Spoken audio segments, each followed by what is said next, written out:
I'm not the only kid who grew up this way. Surrounded by people who used to say that rhyme about sticks and stones.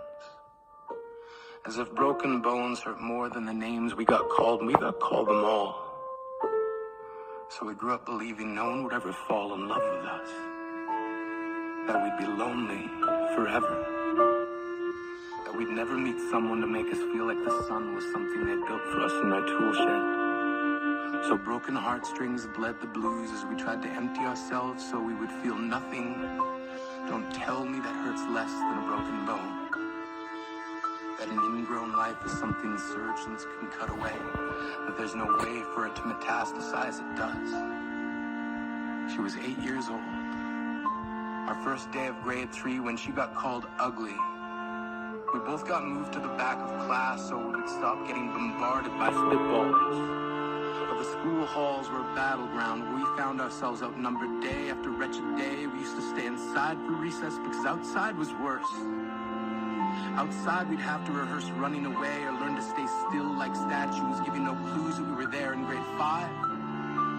They tipped a sign to the front of her desk that read, "Beware of dog." To this day, despite a loving husband, she doesn't think she's beautiful because of a birthmark that takes up a little less than half her face. Kids used to say she looks like a wrong answer that someone tried to erase but couldn't quite get the job done. And they'll never understand that she's raising 2 kids whose definition of beauty begins with the word mom. Because they see her heart before they see her skin. Because she's only ever always been amazing. He was a broken branch grafted onto a different family tree. Adopted. Not because his parents opted for a different destiny. He was 3 when it became a mixed drink of 1 part left alone and 2 parts tragedy. Started therapy in 8th grade. Had a personality made up of tests and pills. Lived like the uphills were mountains and the downhills were cliffs. 4/5 suicidal, a tidal wave of antidepressants, and an adolescence being called pauper. 1 part because of the pills. 99 parts because of the cruelty. He tried to kill himself in grade 10 when a kid who could still go home to mom and dad had the audacity to tell him, "Get over it." As if depression is something that can be remedied by any of the contents found in a first aid kit. To this day, he is a stick of TNT lit from both ends.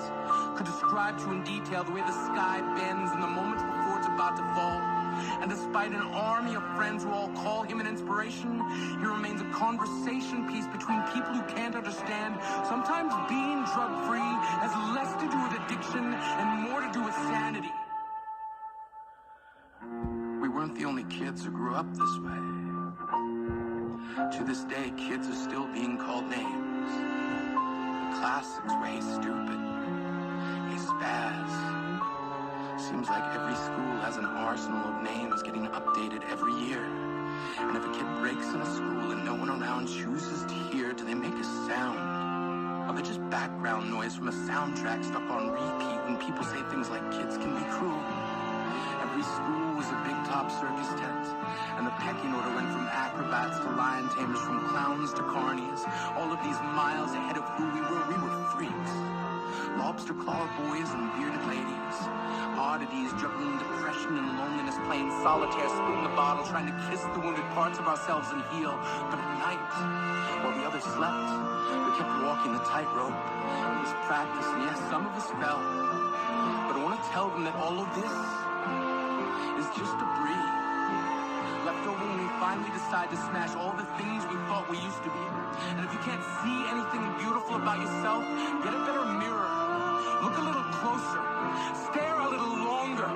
Because there's something inside you that made you keep trying despite everyone who told you to quit. You built a cast around your broken heart inside of yourself. You signed it. They were raw. Because maybe you didn't belong to a group or a clique. Maybe they decided to pick you last for basketball or everything. Maybe you used to bring bruises and broken teeth to show and tell but never told. Because how can you hold your ground if everyone around you wants to bury you beneath it? You have to believe that they were raw. They have to be raw. Why else would we still be here? We grew up learning to cheer on the underdog because we see ourselves in them. We stem from a root planted in the belief We are not abandoned cars stalled out and sitting empty on some highway. And if in some way we are, don't worry.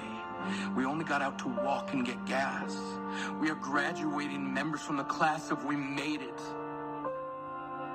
Not the faded echoes of voices crying out names will never hurt me. Of course, they did. But our lives will only ever always continue to be a balancing act that has less to do with pain and more to do with beauty.